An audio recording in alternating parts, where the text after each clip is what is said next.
What's up? Oh, I'm just compiling all the top sports scores, news, and odds so I can make the very best bets. Me too. BetOnline.ag. Join today and receive your 50% welcome bonus at betonline.ag. All right, everybody, welcome to edition of CLNS's Garden Report Live. That's an amalgamation of the old Celtic Stuff Live and the Garden Report. My name is John Duke. I'm a co-host of Celtic Stuff Live, going back in the dark ages of podcasting. But this is a very special show. This is a one-off show. This is a weird one-off show that we've got here tonight. I've got myself, and I've got the founder of CLNS Media, Mr. Nick Gelso, who also goes back into the dark ages with myself. And we're here tonight. We're going to take your calls. We're going to we want to hear from you, the listeners, the tweeters, the Twitterers, the tweeps, all you folks. We want to hear from you at some point. But first off, before we go down that road, Nick and I are going to talk a little bit about Kyrie Irving. And this is all about Kyrie Irving. Kyrie Irving is at the center of the NBA universe right now. He has all eyes on him. He has the city of New York almost entirely enraptured with what he's doing, what his nightlife is, where he's going during the daytime, everything Kyrie. And when they're not talking about the finals, frankly, I think they're talking more about what Kyrie is doing than what's going on in the NBA finals right now. It's all about Kyrie Irving. It's all about number 11, who wanted to see his number go up in the rafters. And Nick and I have been going back and forth about Kyrie throughout, I'd say, the latter part of the season, and we were kind of going back and forth and coming from it from different perspectives, and we were kind of talking like, this is a great opportunity. We got the airwaves. Nick's got a point of view. I got a point of view, and so we really thought this is a great way to, not just for us to kind of air out where we are on it. Justin won't put up with it on Celtic Stuff Live, so Nick was willing to do this, but also we wanted to give the listeners a chance too. So, Nick, we have never done a show. We've done kind of weird shows together, but this is like the first time you and I, man, have done this. So this is pretty cool. Well, I will say, hang on, let me get off speaker here, Duke. It's John. Usually we're in agreement. I think over the last, 11, 12 years, 10 years I've known you, we've been working together. The only time we ever disagreed was about another point guard, Rajon Rondo. So both temperamental. Yes. So this is fun, man. But we did do a full off season. It was 2009-10 that we kind of me, Justin, Brandon, or something like that. I was at the final run. Oh my gosh! Yeah, yes, that was right. fun. A decade ago. Yeah, a decade ago. I mean, and that plays into like the whole. This is a good opportunity, John, because for me, you know me a long time. There's very few people who get me riled up on Twitter where I get emotional and kind of like morph into a troll baiter, right?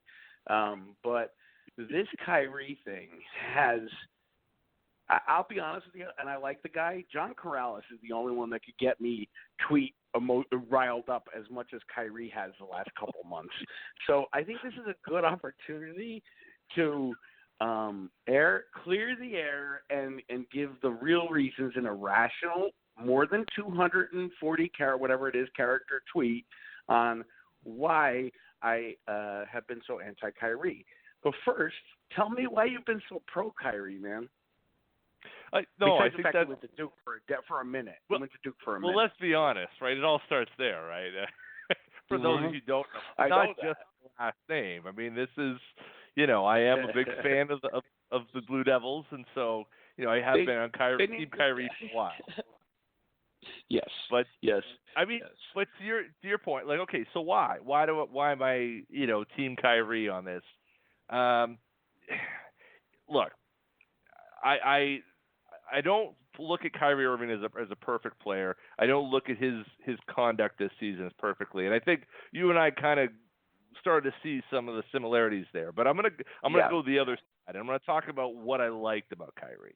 Okay, and I think it really goes back to the 2018 season, And I saw, he got a little bit of flack for not being on the bench at the end of the year. He got a little bit of flack for, some of the comments and some of this and that. But really, in the 2018 season, despite a really challenging season for the first time, really he had missed that type of bulk of time in an NBA season, he was a pretty solid citizen. I mean, was he the unquestioned leader, a descendant of Kevin Garnett? Absolutely not. But I thought he was absolutely a player, a piece to build off of, someone who you could use as, a cornerstone of something to come.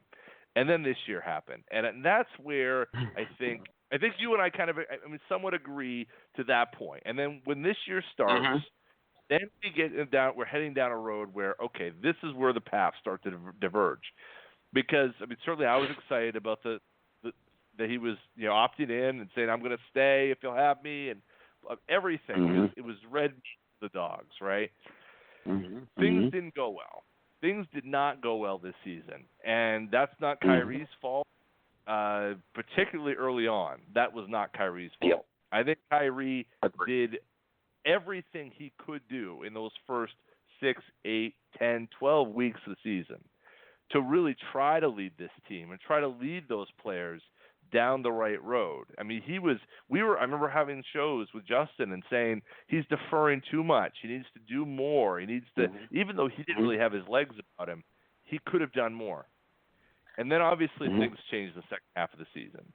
Now, why that happened, I look at what happened in mid-January is really when the trade demand started from Anthony Davis, and subsequently, Rich Paul started working through the media, Chris, and all that, including and saying, and then shortly after Anthony Davis, Kyrie wants to come to LA, right? Now, that was subsequent to obviously when things started going bad again. We had the Orlando thing, the game in Orlando, after which Kyrie says, I called Braun. And then we were off to the races. The whole scrum shrunk. Yeah. Go ahead. I haven't interrupted you yet. I've done so well. Go ahead. No. That's where I think from that point on, when he says I called Braun, a lot of people whoa, what's going on here? A lot of people said, I'm going to take this off ramp here, and started down a road away from Kyrie. I looked at this. I said, well, look, I think he's the type of guy, and this is what informs the rest of that year for me. I think he's the type of guy that denies the realities that most of us live under, in terms of flattery. But he denies the realities that the way that the media works, the way that fans work, the way that organizations work. He's denying all of that and trying to forge his own path. And the problem is that to be a leader of a franchise, or to be a leading player, I don't believe you can do that in the NBA. Not under those circumstances. Not when the entire weight of the world is on his shoulders. And over the next 2 to 3 weeks, I feel like the weight of the world collapsed upon him. And to the point where in February, he had a horrendous February. Horrendous. And it started. You and I met for the first time end of January. That was the last game that he sat before the New York game. After 10 years, John. After 10 years, man. After 10 years, right. And it was, a situation where it's like, okay, he's sitting, and I understand. You sit. There's load management. That's fine. But I remember I'm watching the bench. I was sitting, at the Celtics end, and kind of on the baseline, about 10 rows back, and I'm just watching him. He's not interacting with. We talked about this. Exactly. Yeah. Not interacting with the rest of the teammates. A little bit with Jerome Allen, a little bit with Mook, a little bit with Tatum. Not really anyone else. Yep. And I thought that's weird. That's really strange. Why is he pulling back from these guys, or is he just different? Now, does that make him a bad guy? No. Something happened. Everything that seemed before that what went on with, in Orlando and all that, he was a different guy. And whatever happened after was different. And I don't know if that continues to this day or not. But it feels to me, and maybe we'll get the real story, it feels to me that once this free agency situation is put to bed, Anthony Davis goes where he goes, Kyrie goes where he goes, and what have you, Kyrie is going to be the same Kyrie we were used to in 2018. So that's the basis of my argument. which is Yeah. we called it a bad time, and that was a problem. There are issues about whether or not that could happen again, mind you, but I felt like he did not cover himself in glory in that time. But apart from that, he generally had a pretty solid run and did things well enough to want to keep him here and want him to be part of what we're going to do in the future. So it's up to you. You can kind of, as somebody who covers the team, you have a whole lot more information or backstory. I don't know about that. Yeah, I mean, all I have really is the what he's given the media. But I'm going to do the same thing you just did because, John, I got to tell you, you narrated it pretty perfectly. My version of events kind of coincides with yours. So I just let me just clear the air here. Kyrie Irving Isaiah Thomas was traded before any of us knew how severe that injury was. I was for the trade. I got killed on Twitter for bailing on Isaiah after what he did. And I just put my trust in Danny Ainge. Plus, I have been also a huge Kyrie fan, and I'm also a Duke fan. So, for the limited amount that I watch college. So, I came into 17-18 really optimistic about, obviously, the team like everybody else did. And Kyrie, from media day, training camp, media day into training camp, that entire season, he was a model citizen, man. He was a great leader. I really respected the balls on him for, kind of giving LeBron the shaft and saying, "Listen, I'm going to forge my own path." And I would have felt that way had he gone anywhere. I mean, I think for somebody to say, "I just don't want to, play with this guy anymore," or whatever, he's going to leave anyway. I give the guy credit. He came. He seemed to embrace. Tentatively, he seemed to embrace the trade, right? And I was there when Gordon and he, they had their introductory press conference. The famous, what is it? Is it GIF or GIF? I flip a coin. Every time I say it differently, I guess. It's differently, yeah. So it's a GIF. So every time everybody puts that GIF out, I was there, man. I'm not a beat reporter. I'm not a writer. I love how the trolls are like, who reads this guy's stuff anyway? It's like nobody, because I haven't written since North Station Sports 10 years ago. So, and I'm not allowed to write. I'm not even allowed to write because though I tell a good story, my grammar's terrible. They got to edit it all. So anyway. And there were still people, the Isaiah people out there, and I defended Kyrie to the nines. And, he got injured. The Celtics went on a big run in the playoffs. Did it bother me that he wasn't there Game 7? I mean, I noticed. I mean, I think but it didn't to a point where I was thinking Kyrie. I thought it was a bad look for him, but it wasn't the end of the world. All right, so then the offseason comes. This season comes around.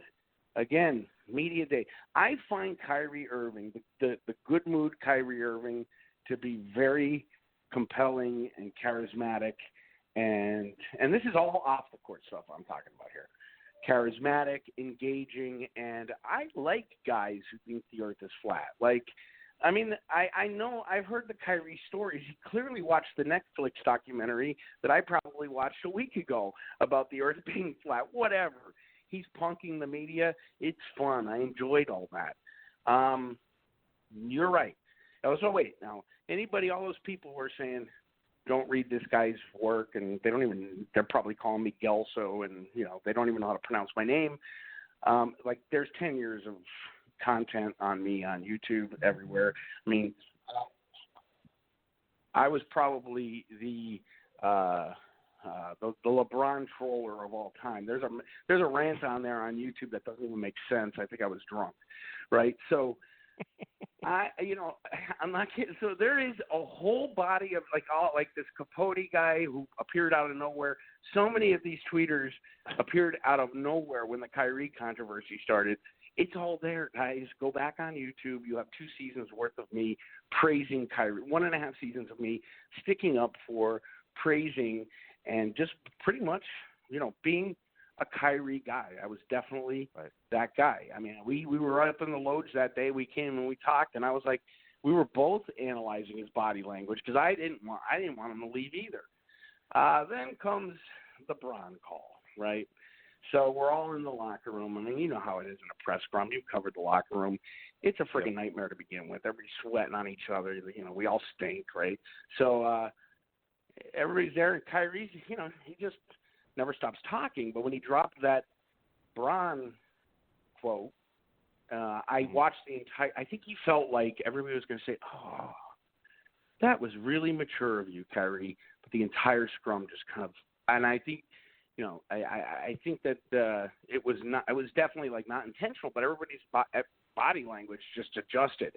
And then when he threw out, you know, about the young kids, you know, it was hard. I was one of those guys back then. Immediately what goes through my head is during the Cavs series last year or the year before when the Isaiah team, it coming out after the fact that he was not speaking to any of his teammates. So I'm like, oh boy, you know, and this is what's going through my head. Yet, if you watch that game, the post game on that night, I still defended Kyrie on the Garden Report. I spun it as a mature move. And I believe Goodman was on and no, he's not calling in, but I do believe Goodman was on that episode, and we know, you know, what Goodman's take is. So, then, everybody knows Jeff, right? Jeff's take. It's been everybody all knows over Jeff radio. Goodman. Yeah, right. man. I mean, I had lunch with him today. Oh, did you? Okay, cool. Well, and let's be clear. Yeah, it just as a precursor here, Jeff also is on the opposite side of the Rondo thing than myself. Mm-hmm. So, you know, it's funny how these things also kind of go backwards. But anyway, I'm sorry. You were saying. That came up at lunch today. Because when I said John at first, he immediately thought Red's Army John. He's like, dude, I was just looking. He was like, I was looking through my, I guess I don't know what he was looking back on something that he needed for a column. And he's like, I came across a complete troll fest on me about Rondo from John. I'm like, Duke? He's not the type to attack people, but it was Corrales. No, right? never. So, no, I'm like, different Duke, right? Or different John. So anyway, I defended him that night, okay? So now remember, January was the first month that the Celtics finally started to play somewhat to the expectations, the high expectations everybody had put upon them, and they had put on themselves. So it was a good month. They had a horrible schedule at the beginning of the season. I knew it was going to be a slow start. You're reintegrating superstars and on a team where they succeeded the year before without them. It was going to be rocky. But January seemed to be the turning point. Jalen started to embrace his role. They had a great month. I forget the record, but it was a good month. And so Kyrie had, ironically, I don't think it has anything to do with it, but he had his load management, LeBron issues, right? So load management, right? Let's think about that. So in my tweets, and I will openly admit when I'm wrong, I said the next night he goes to MSG. That's not true because somebody called me out. I did the research. I think it's worse. So the Toronto game is the Bron game. That was the only time this season that I think I've ever saw him so psyched that he was like doing the KG thing with his jersey. Now remember, that's kind of why the press scrum I think shrunk, right? So that game, then I think going on the road. So it's Grenham, myself, and I believe Goodman, and we all agreed. Listen, they've been holding him out of games. The best thing to do is on Super Bowl Sunday or Super Bowl weekend, hold him out of New York. Don't put him in that position, right? Mm-hmm. So I think he missed the previous two games. Then he goes to New York, and now here's where it starts. And this, as much as Kyrie revved me up, out of disappointment, John, the fans just really, really, really got to me here because everybody started saying he's going to leave because of the Boston media. I'm going to tell you something. I respect the Boston media, like, beyond belief. 99.9% of them, right? There's maybe like one or so that I don't. But all of them. I think, but for Kyrie, they were exceptionally fair. He got a lot of softballs. He was never pressed. MSG comes. He should not have, and it was a typical Kyrie move. I'm going to miss the previous 2 games, but then go to New York where I'm going to do a ginormous media availability, right, and be a bitch. And that's exactly what he did. And it was then the narrative, and I hate this word, but the narrative started about the Boston media is running him out of town. And it's like, you people are obviously not paying attention, or you think Stephen A. lives in Massachusetts, because it was the Boston media had been nothing but fair to him. Now, leading after that, the trade deadline, and my head's kind of spinning. I'll be honest with you, John, and again, everybody, this is speculation. I have no proof. It was like a gut instinct type thing. I defended Kyrie so much that it was in the back of my mind. Maybe Ainge was floating him out in trade rumors, because we've seen that happen with Ray Allen. And maybe Kyrie caught wind of it. I'm trying to think of any way to defend this guy, because it just makes no sense what he's doing.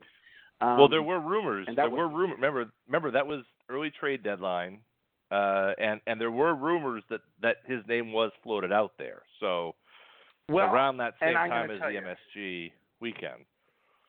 So right. For what it's he goes worth, there was. No, you're right. I vaguely remember that because it was so AD driven, and then the drama with the Pelicans and the Lakers. AD's father, who doesn't want AD in Boston because of what happened to Isaiah, but yet he's doing all of it was bizarre. Okay, so then comes February, and Kyrie suddenly goes on silent treatment mode. Right, so there's the infamous 30-some word presser.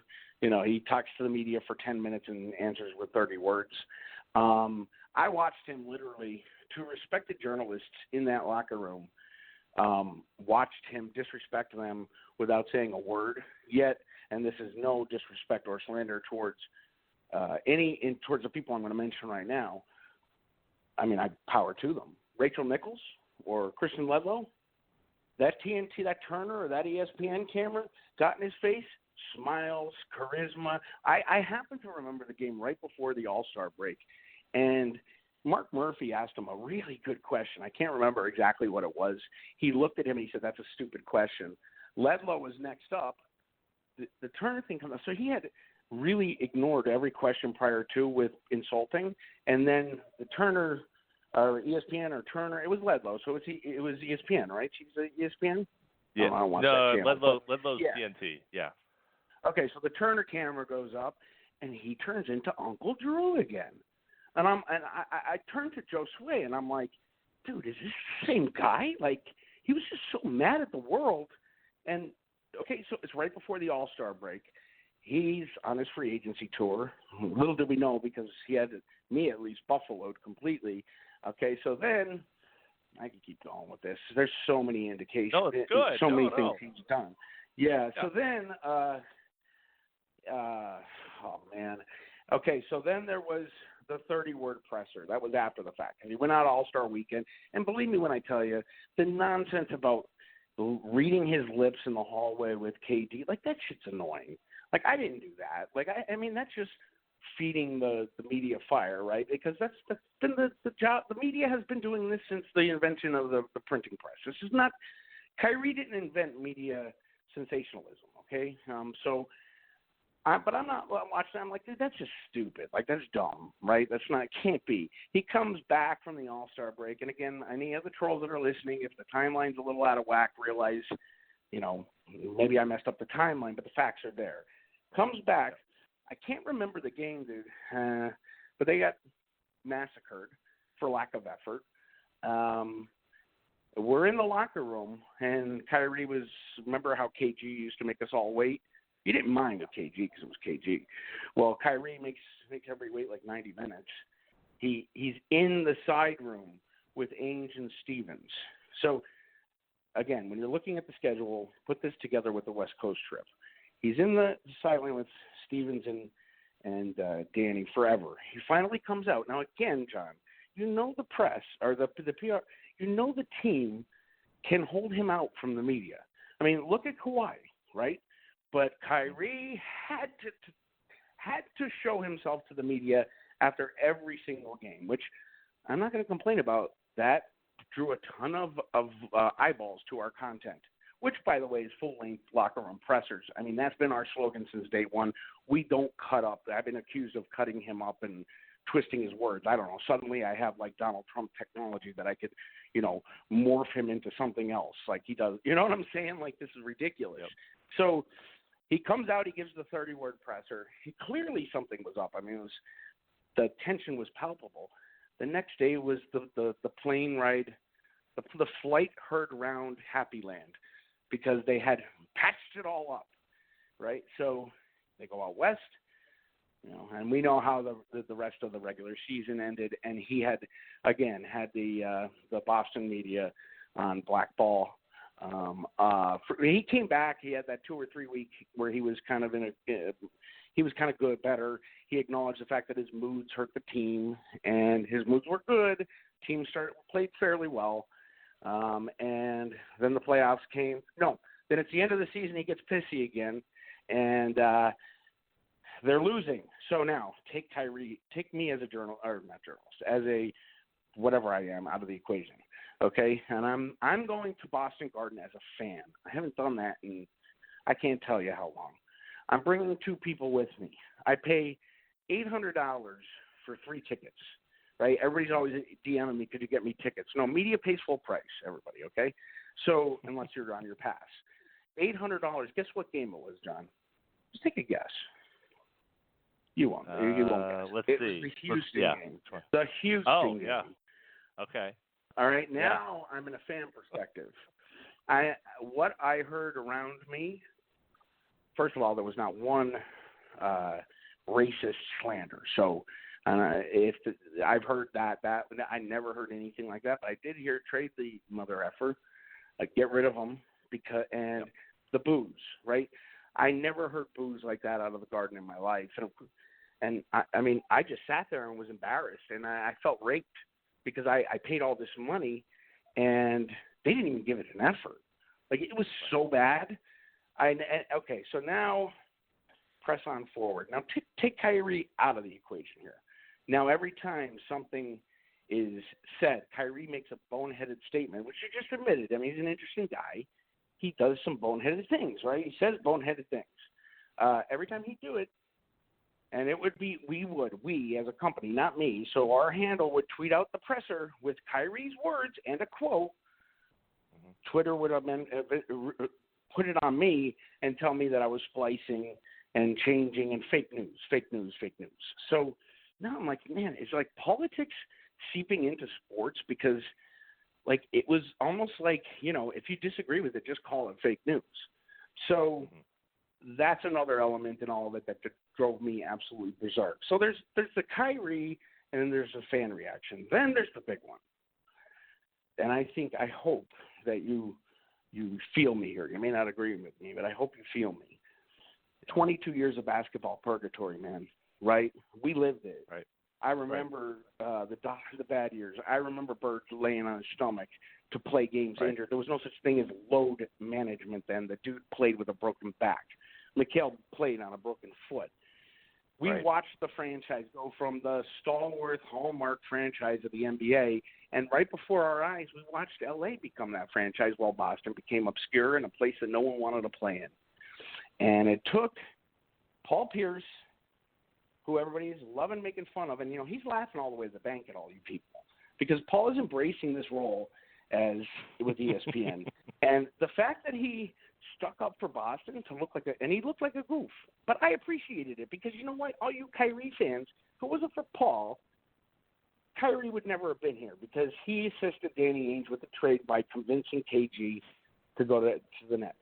All right? Right. The culture had been rebuilt. We were proud to be Celtics fans.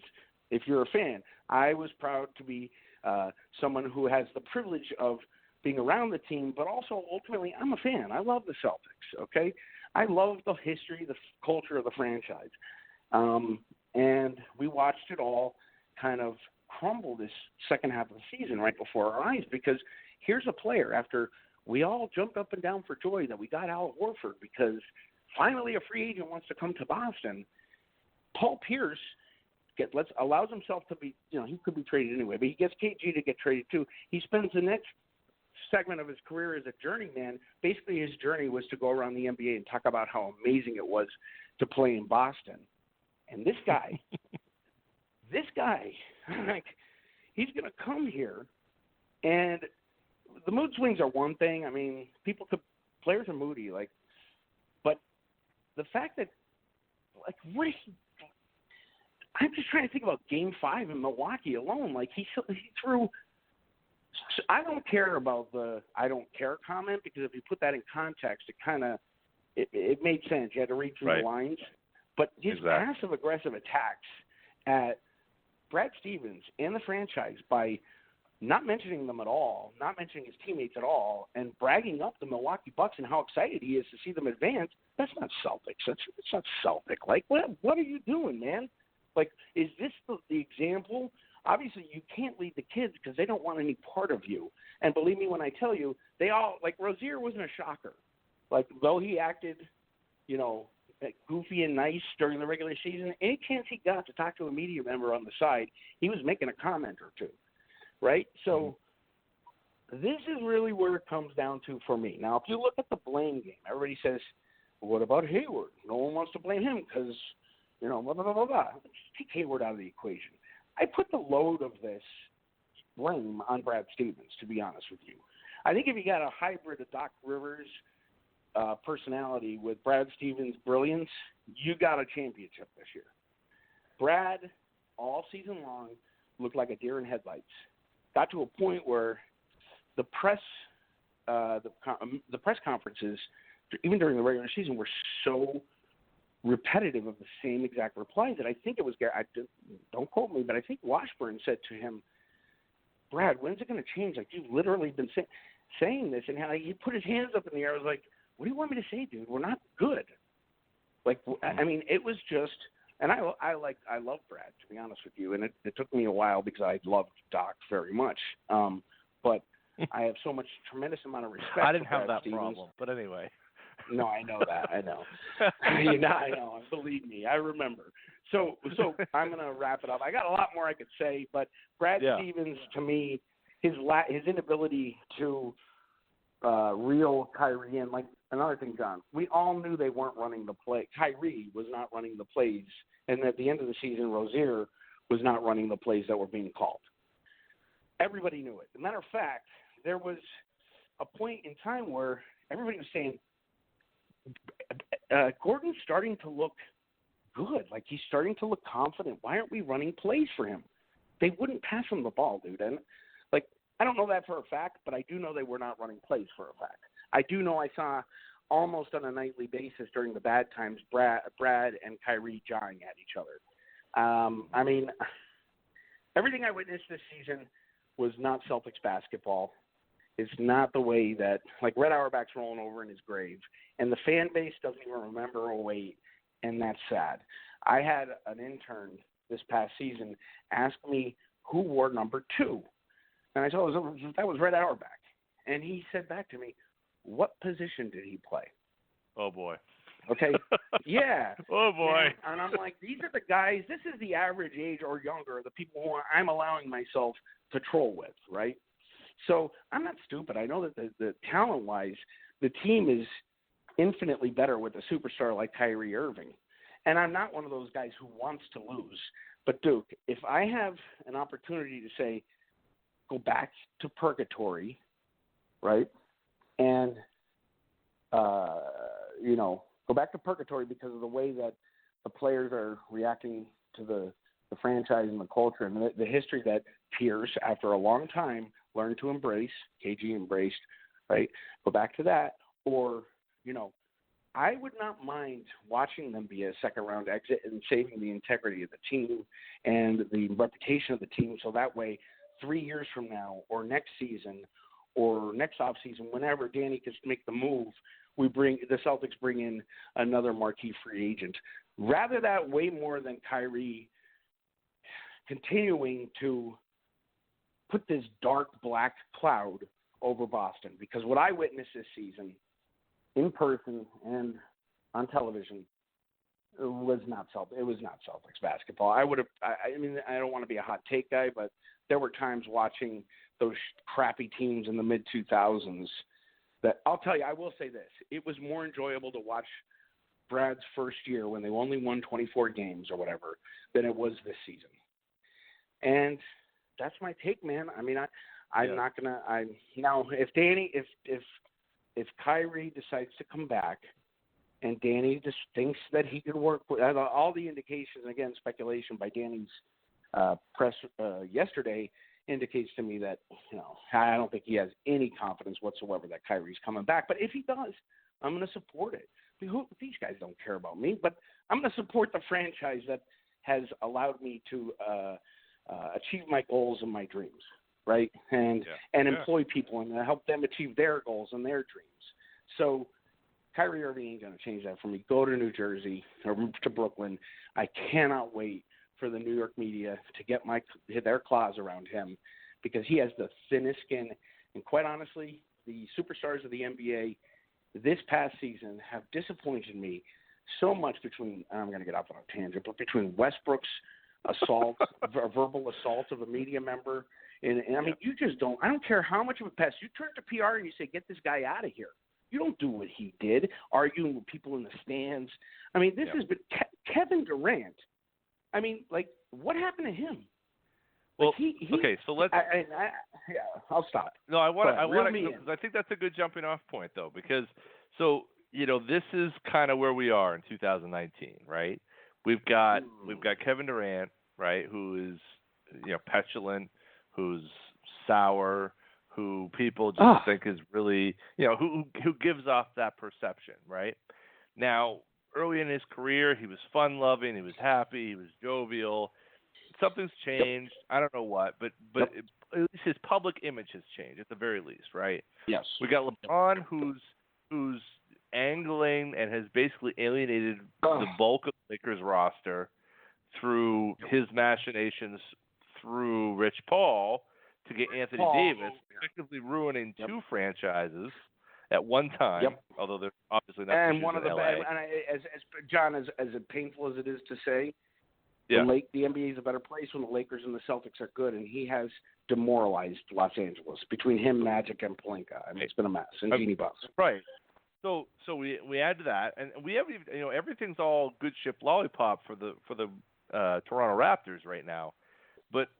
It's very likely that Kawhi Leonard says sayonara or whatever to the Raptors. It could happen. I don't think it's that crazy. It could happen, right? So just about. I mean, we're all into watching the real estate market. John, wait a minute. We're all in the business now of watching the real estate market with players. So I might as well just throw this out here. I did hear he bought a huge house in Toronto. So a new one, like now. So he's moving from town to town within the same, right? So okay, go ahead. I've heard that, but we also Patrick Gilroy said that Kyrie was doing some work on his where he's staying in Boston too. So I don't know how Kyrie is doing work on his where he's staying in Boston when I know what building he lives in, and it's a high rise. Like, what work is he doing? Is he sweeping the roof? I mean, I don't know what work he's doing. All right, but I like Pat. Maybe I don't know. Maybe he helped them rearrange the living room. I don't know. That's it. Yeah, he's got Bernie and Phil's bringing a sofa set. Jordan's furniture. Right, Jordan's furniture, exactly. So, I mean, I guess what I'm saying is like is this not the new normal in some ways?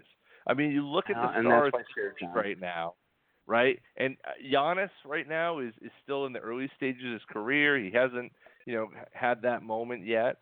But, we're 2 years away from Giannis being in the Anthony Davis situation, or maybe even a year away, really. So, and there's no way Milwaukee can bring everyone back. So, we're at this point in time where we're entrusting the fortunes of NBA franchises to 25-year-old men with millions of dollars, not billions, millions of dollars, and they're running the league. It's to a far greater to me ever before. And to me, and I get killed for this one, I stand behind it. I mean, I was on a segment with Max last week, and I said it on video, and he almost knocked me off the chair because in his day, the players, legitimately, watch it on YouTube, it's hilarious. But the players back then prayed and wished and dreamed to have the situation the players have today.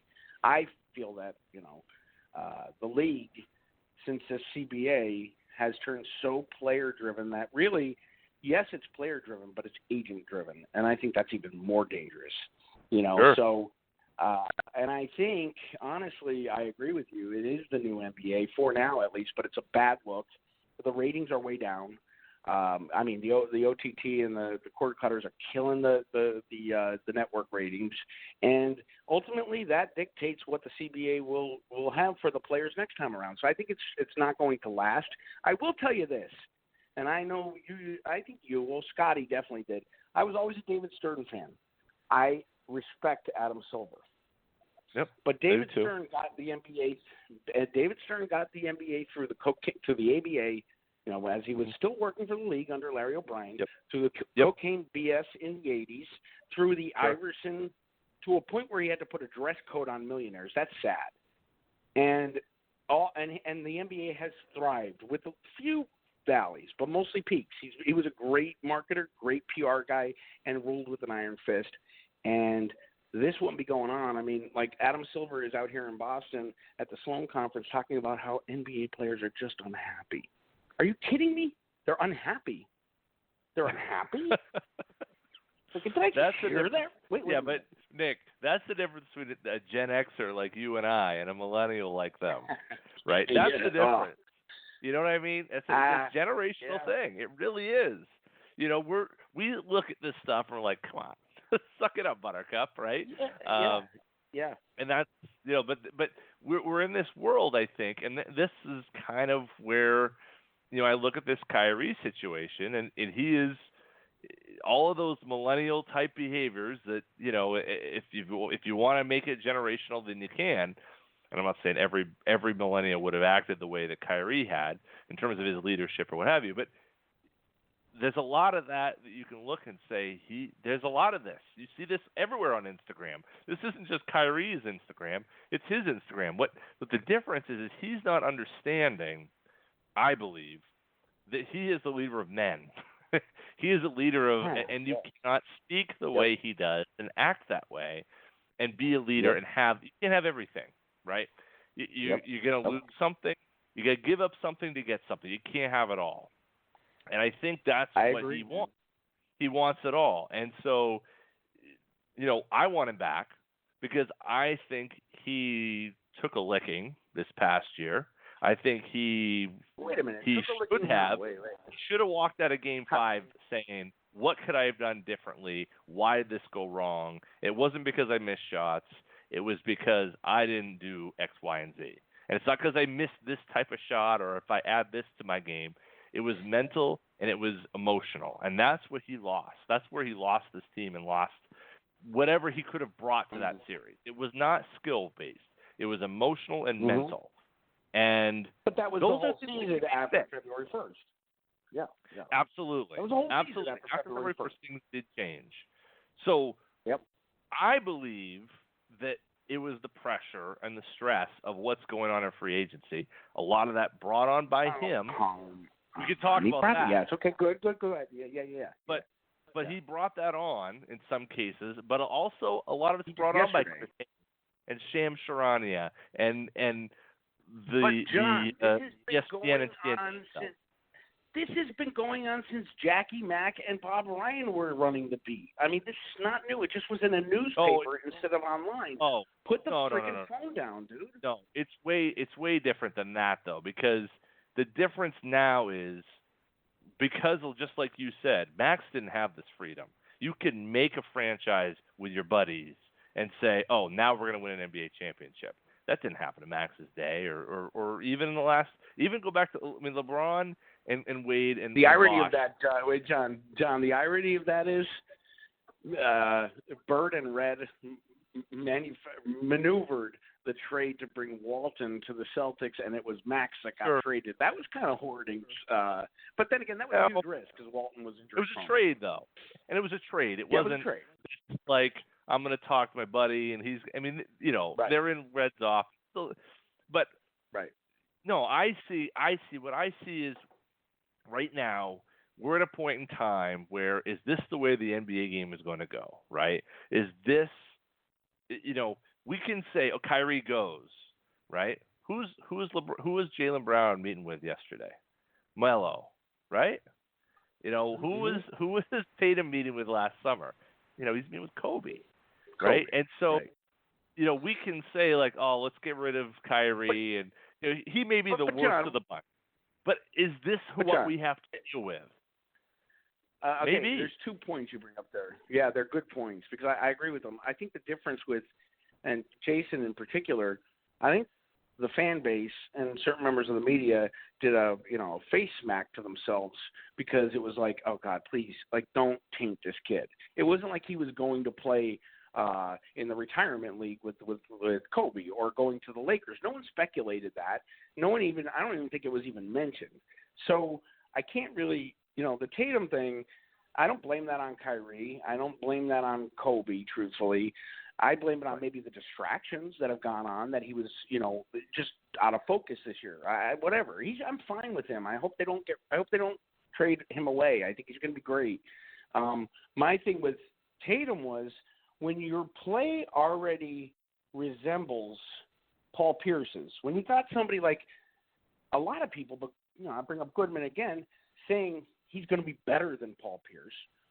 Right. Paul Pierce offers to hang out with you, and you choose Kobe. I think that, and then you saw the play difference, and everybody kind of put 2 and 2 together there. As far as the league goes, dude, I'm going to tell you something. If it continues like this for many years, of course we'll still have a company and we'll still hire full-time reporters. I ain't going though. I'm not. Yeah. It's not what I enjoy. I talked to Bob Bryant about it. He hates the game today.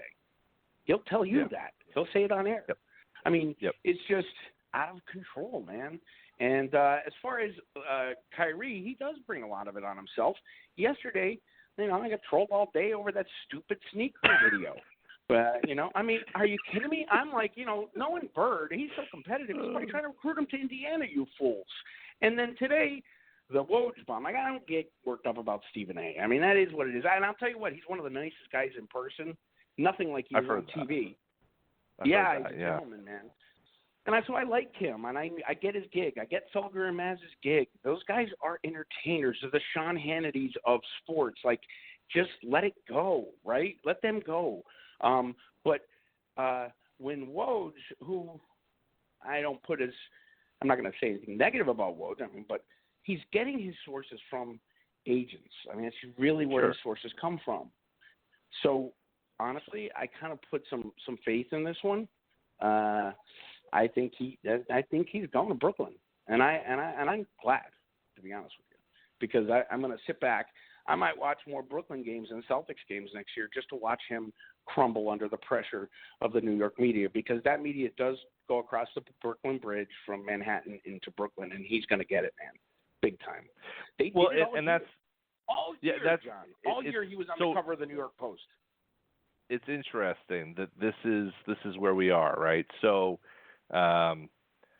Kyrie, so I want to talk a little bit about what you were talking about in terms of the national versus local, because I agree with you. I mean, I saw that stuff, when he calls out Bullpet for his question about the video, right? And that was he was uncalled for, completely uncalled for, in terms of going after Steve Bullpet, and we've had him on the show a billion times, Right. Yeah, he's in fact trying to give Kyrie a break in how he asks that question. For sure, he's trying to say, pour water on it. Do you want to pour water on it? And he's like, yep. To me, that's like the perfect situation, right? It's the perfect situation. It's a national media blown up story, blown up by guys, Stephen A., like Skip Bayless, Chris Haynes, are all national outlets, right?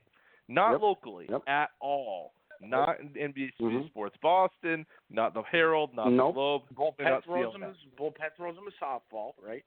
Right. He says, "You want to throw water on this?" And Kyrie flips out because you're making this a story. How can you possibly make this a story? It's there's nothing to it. Why you even asking questions? This is the cusp of my argument with tweeters. I mean, yes. There is also the franchise thing. I would say that's number one for me. Number two is this notion that the Boston – I witnessed the Boston – there were times where I would turn to whoever was next to me, Toscano or whoever, and say, this is like a pussy.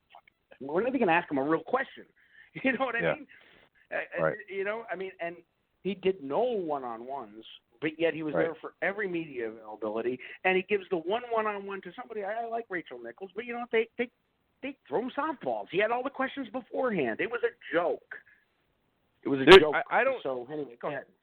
Yeah, no, I think there's certainly an issue with the national versus local. I mean, that's, you know, he never really embraced the Boston scene. He never embraced that, and that's an issue. But maybe so. But like, you know, you take a situation like that, and Bullpen could have ended that entire controversy right then and there. But Kyrie is stubborn, and Kyrie wants to answer things his way, and Kyrie wants to reject, you know, the fact that we're even discussing whatever this is. You know, he wants to reject that frame, and you can't do that. You can't get away with that. You know, he's trying to effectively. Bullpen's trying to do it through conventional means, and Kyrie rejects that entirely. And by doing that, what effectively he does is give the story more life and cause even more eyeballs and more conversation on social media. And if that's what he wants, if that's his point, then yeah, I agree. But I don't think that's his point. I think his point is, I reject this entirely. And I think that's the crux of it. Is like, I think he thinks he's doing the right thing by doing that. What I think you're saying is he's using that for his own benefit. Is that fair to say? I don't know that I don't know how to say this without being a douche. I don't know that it's that deliberate, but it's definitely evident that is what he was doing. I mean, I just don't. What I think gets me the most is he had sat out games for load management. Why did he play in a meaningless game in New York City and put himself through that while there was all this media scrutiny going on that's clearly getting to him? Like a lot of players, most players, especially in our generation, John, had a little bit thicker skin. I mean, these are the thinnest skin. I'm pretty thin-skinned. I get emotional, but I've never seen anybody as thin skinned as some of these players. And why would they hold him out? And the same thing goes. He had to insist on being in media availability after every single game. Because it was every game. Like, it's very easy for a player to say, look at Kawhi for crying out loud. Now, that's a guy that, you know, I made a mistake. I prejudged him. And I thought he's a miserable son of a bitch. But the truth of the matter is, I find him very mature. He does his talking on the court. After watching Kyrie all season, Kawhi's teammates seem to like him an awful lot. And you know what? He's been amazing, and he's focused. Because this season, the one thing the Celtics, and again, another thing we can never say about the Boston Celtics when they're competitive is that they're soft. This team was mentally soft and embarrassed. If I were Brad Stevens, now, and I'm not, obviously, I would have said, you know what, take the names off the back of the jerseys and gone back to like it was in the 60s with no names. Because that would have solved so much. Oh, they would have had a riot. I mean, nobody would have played. But the point is, no one cared about the name on the front of the jersey. Nobody. John Havlicek, mate, dude, it was not a joke, but it was like they barely paid attention. Like it was it was such a disappointment to me. And the fans were chanting "Let's go Celtics" through the tribute. Like I'm like, what's going on in the city?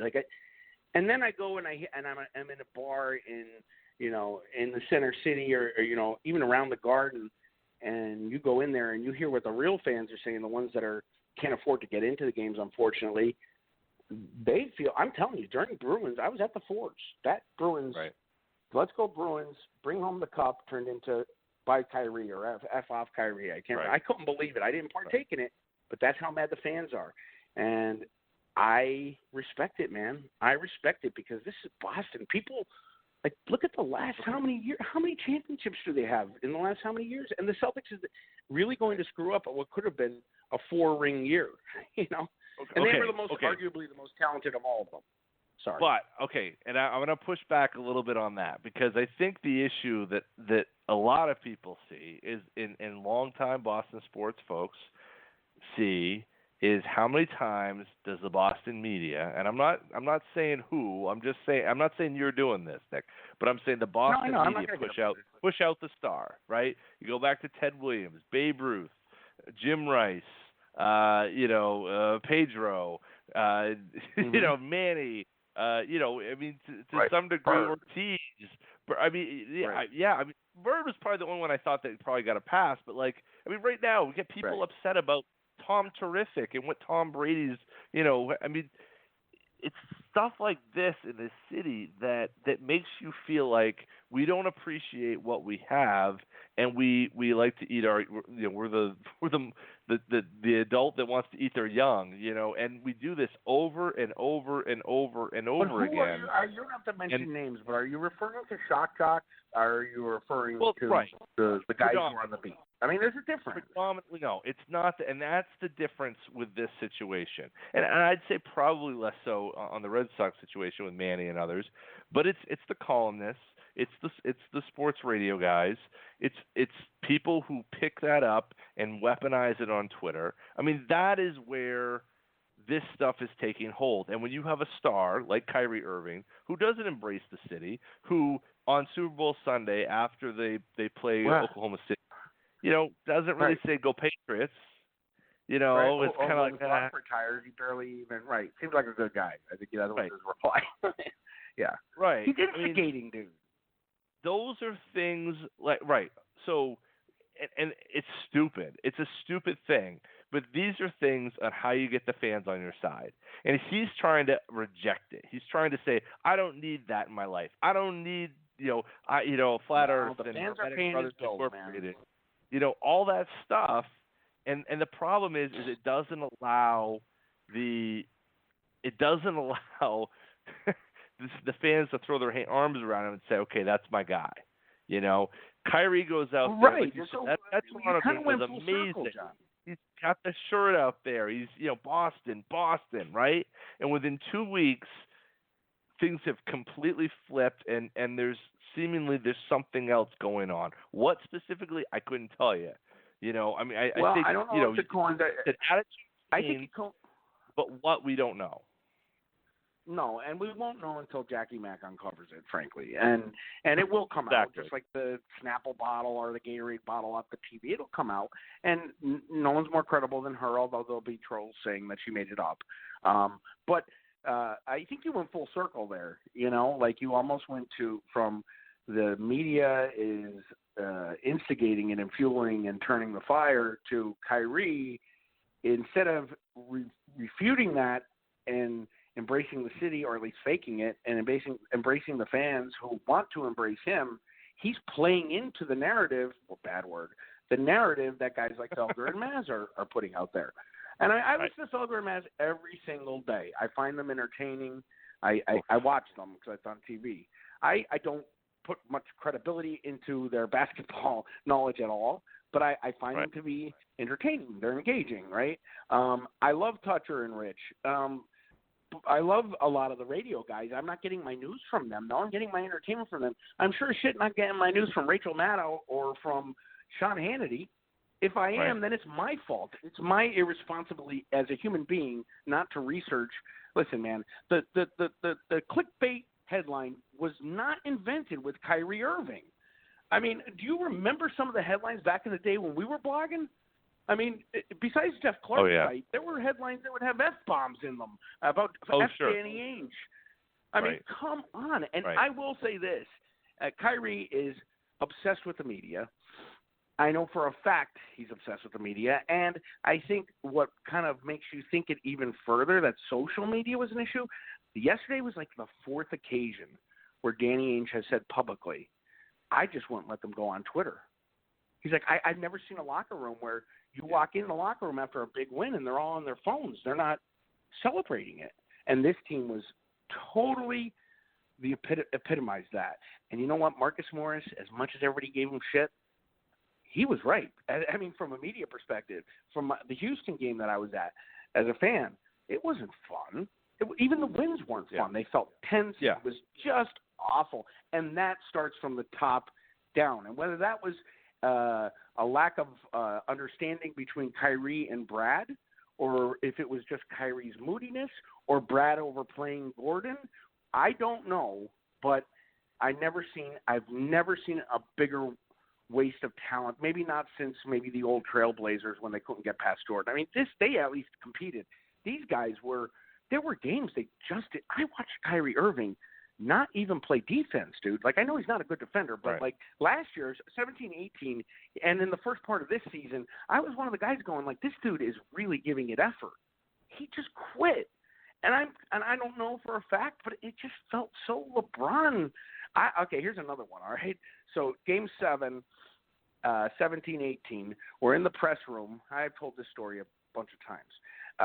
LeBron is getting ready to leave Cleveland and screw the city for the second time, and this time feel good about it, right? Because he brought one championship there. Even though him leaving that city hurts their economy terribly, but whatever. LeBron decides he wants to leave again. So he's at the press table, and LeBron does his usual, I'm a genius. He has, which the play-by-play is right there on paper. We all have it. He does not have that completely memorized unless he went in the bathroom before going to the meeting room and started going at the 4-minute mark, this happened, and then repeating it in his head. It's ridiculous. So he does his normal play-by-play while he's glancing down at the paper. We all see it afterwards, dude. Christian Arcand had me call in the Sports Hub because I tweeted out, this was the most embarrassing thing I've ever seen. The Cleveland media gave him a standing ovation. I can remember who was standing next to me, and I'm not just going to throw their name out there, but he looked at me and said, I will quit this job before I ever give a player a standing ovation when they're going to, period. I mean, it's a different story if you got somebody retiring, but when they're about to stick it to you for the second time. And I think it got to a point where at the end of this season, there were members of the media that felt, including myself, not that I don't consider myself media, but I felt very betrayed by Kyrie Irving manipulation, trying to manipulate. And the other thing, too, is these mood swings kind of cycled back and forth with the news cycle. So if Kyrie's narrative was bad, he just suddenly would give up on it and be nice again. And it was just, he's only going to sign a 1-on-1, dude. They get AD here. Kyrie comes back. It's a 1-on-1, and all season we have to go through this all over again. And yes, we could all say, but if they win the championship, no one will care. I don't know if that's the case. Kyrie left Cleveland after they made the finals. So did LeBron. I mean, I don't know that today's NBA is just built that way. And unfortunately, I think today's NBA is more like the pre-Bird NBA, like the late 70s where it was ugly. Because these guys and the fans are now trained. You don't follow a city or a franchise. You follow a player. That's bad. It's dangerous for the game, I'll be honest with you. It's very dangerous for the game. And this is the way that the league is going, and I just don't agree with it. Troll me. I don't care. I think I'm fair in what I'm saying, especially the stuff about, the culture. The culture is something that we all were like, it's back, baby. I remember being in PA and seeing Celtics jerseys and thinking, damn, man, we're back, And I don't know. Hopefully that's not all gone in one season. Maybe I'm just being melodramatic, but it certainly felt like I was watching the Cleveland Cavaliers and not the Boston Celtics. I think the moment. Okay, so I think the moment. Wait. Keep your thought. I have one more thing. Big Mouth has one more thing. Yeah. Keep your thought. Go ahead. I brought up Bird for a reason. I wanted to see what your reaction was. Larry Bird was one of the bitchiest, ornery with the media, but Larry Bird made his teammates better. He played until he died, until he couldn't play anymore. The dude, you couldn't criticize him because he left it all on the court every single day, and that the teams competed. Even till the last day he played, those teams at least, they did better than this year's team, right? Okay, so to me it's like, if Kyrie had put it on the court, and maybe the national media would keep going, the local media, maybe the shock jocks would stop. Because you say, like Bird, he's performing, because Bird wasn't a likable guy. And I always say, too, one thing, and then I'm going to flip it back because you had a point. I always remember, you heard this story a million times, too. Larry Bird, in every documentary, he says it. Dave Cowens, when Larry Bird was a rookie, said, you're going to do real good here, kid, unless you dog it, because these fans know when you're dogging it, and they're going to give it to you. Mm-hmm. And Kyrie Irving dogged it. And he got what he deserved. So don't tell me the fans are running him out of Boston. Media, if he's that weak, good luck in Brooklyn. Great. And sayonara. That's my take. Well, look, Go ahead, rather than going where I was going, I'll jump off of that because I think that's, to me, if they had won this season, let's reset the board, right? If they come out here and they win 60 games, does this happen? Are we having this conversation? No. So no, I think so. And to me, like that has a lot to do with it. Yeah, no. Right. They may not love Kyrie, but they say he's our best player and we're good. Yeah, they make it to the conference finals and then lose to the Toronto Raptors. So be it. But John, like you're right there. Yeah, you're kind of it's proving my point is that had Kyrie brought the best out of his teammates and given it his all on the court, and they even if they lost in the second round, but they gave the effort, I think we'd all say, bring the team back. This was an aberration. But he didn't. He stopped playing defense. He stopped running the plays. Okay, but he did early on, right? Let's remember those first 3 months. Like first 3 months, he was deferring. He was hustling. He was getting every loose ball. I mean, he was the first, even ahead of Smart in terms of charges, getting to loose balls, deflection. I agree. It almost makes it more frustrating. He was capable of it. His teammates weren't. Oh, yeah. Right? And so his teammates, my mind, his teammates let him down. Right? His teammates let him down in the first one. They did. John. Come on. You gotta say, come on. I agree. You've got to agree with that. They let him down, and then he let them down. I think that his teammates let themselves down. They let the coach down. They let the franchise down. Kyrie couldn't draw the best out of them, and I can't say Kyrie. They let Kyrie down when he's the superstar on the team, and he's not even giving it a quarter effort. Midway through the season. No, the first winning streak they have of the year where they have a good stretch, he decides to go on this temper tantrum in New York. It just, to me, I don't know. Maybe LeBron said something to him. I don't know. That's halfway. Okay, let's before that. Okay, before we go there, before we go to halfway, that's the halfway mark. That's like last week of January, right? Before that point, right? No one had given more effort to Kyrie. Nobody. I mean, I think Marcus Morris was pretty damn good the first 3 months of the season. I think if Marcus Morris wasn't playing as good as he was, it would have been even worse. I'm not a Marcus Morris guy. He was big. He was, but in terms of loose balls, trying to find guys like Kyrie was. He was doing everything that he could do to get those guys going, and nothing else. Does that give him an excuse to quit, John? No. This is like coming from you, man. But what I'm saying is, what's the trigger there? What changed? What changed is influence from the media, outside influences, whatever that means. I don't know what it is. I don't know if it solves anything. All I'm saying is that to that point, he was doing what he could. You couldn't get a consistent effort. You couldn't get anything from Gordon Hayward prior to that point, other than one game in Minnesota. No, and I think Brad made some mistakes. Still was bad. There's no question. Yep.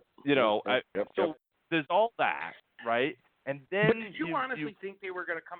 Go ahead. I'm sorry. No. I was just going to say so something changed. So, is he perfect before then? No.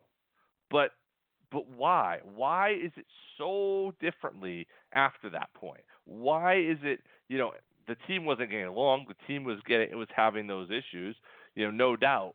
But his own person, did he just get sick of the fact that nobody was getting it? No one was changing. No one was willing to buy into a team concept. I mean, I don't know. Do you want speculation? Because we don't know. I mean, I could give you some speculation. I think that the year before was amazing for the fans, amazing for that team, but not so good for this team. I think Kyrie came in. And I think this is where maybe that Game 7 going to get a nose job kind of hurts his credibility as a leader. He comes in the next year, and I'm back, follow my lead. And honestly, in training camp, when they were going on about that, there's videos out there of me. I'm talking about this, so this isn't new. The BWA thing, I'm like, these guys haven't even played one bit of hoops yet. Why isn't anybody stopping them from this? I can only remember the 08, 07, it was like, we've not played yet together. No, Jaylen Brown was out in the media talking about we're going to win 3 and 4 championships. I mean, there was a major ego issue, and then a conflict with the way that and this is speculation, with the way that Kyrie tried to preach to them. And don't forget, Kyrie, you want to talk about Kobe, he comes from the school of Kobe. I mean, he emulates himself after him. But Kobe, he had issues with Shaq, but they won. They won, right? Look, as far as I'm concerned, Kyrie may have made the biggest shot. Well, they did. They won, 3, 4 championships? I mean, they won 3 in a row, Right, we almost got traded because he couldn't deal with it.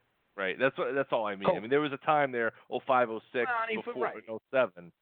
You know, he was like, "Get me out of here if you can't figure it out." You know, but I hear what you're saying. I'm the first person to say that about Pierce too. I mean, Pierce, there was a point where he wanted to be traded because they couldn't figure. I mean, these things happen. I mean, Max wanted to be traded 40 years ago. I mean, these things happen, right? So that's part of the game. But when you're going to go and say something happened mid-season to make my guys stop giving it effort, that's nothing but LeBron James to me. I mean, I'm not saying it's coming from him. So I'm saying we know there was friction with the young guys. Danny probably should have pulled the trigger on the trade deadline and gotten Rozier out of there while he could still get something for him. Maybe mix it up a little bit. But I honestly believe that looking at Ainge yesterday in his press conference, I think he's just as confused as we are. And I think Kyrie's talking to nobody in the franchise. According to Ainge, he hasn't talked to him. I talk to him every day, but we haven't talked about free agency. Are you kidding me? I mean, come on. So I think one of two things happened. Well, the first thing I mentioned definitely happened. I mean, I am speculating, but that's a fact. I think we all know by Rozier's comments on ESPN. The second thing is maybe the LeBron thing. There might be 3. Like maybe the LeBron call did something. You know, I don't know, but it did coincide with that. So it did with the AD rumors too. But that's part of the game. This isn't new to Kyrie, okay? Or maybe he realized midway through the season he's not capable of being the number 1. Maybe. I mean, and that's okay too. That's when you go to the front office and say, I need help, right? I can't do all this alone, right? And maybe you'd be a little bit of a wimp, but you're actually stronger because you're admitting your deficiencies. Instead, he quit. I can't respect that. You can't say he didn't quit, John. You're a bigger hoophead than me. I think he got in his own head. I don't know if I'd say he quit, but I think it looked like quitting. It looked but like I think quitting, I think he was so far in his own head. I mean, he was passing when the guy wasn't there. He was shooting when 2 guys were there. I mean, everything up was down, left was right. Everything was wrong in that series. You know. So in your mind, maybe he got in his head, and maybe he was in over his head. I mean, that's definitely a possibility. For a guy, I mean, I think there's a major, but yeah. I'm not going to diagnose the guy. I'm not a medical doctor, but certainly mentally, his mindset is not like most stars. You know, if Ainge had a chance to sit him down with the brain doctor, I'd love to find out what he finds out with that. You know what I'm saying? Because I can't. He's a different dude, and you know, I don't think that doesn't mean that he can't perform, but I don't think he can be the guy that that they wanted him to be. Now, can he? Or that he wanted to be. Or right, that he wanted to be. Right, going back to the Cleveland, the summer when he asked out of Cleveland.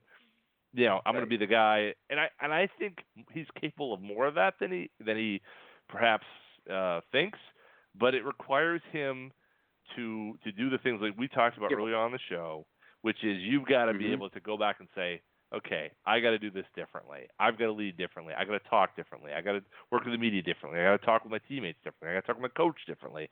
I need to embrace the fans. And I'm not saying you got to be, waving the Bruins flag. It doesn't have to be ML Carr. Yeah, it doesn't have to be Belichick raising the Bruins flag. Right, I agree. But it's not that hard. Fake it.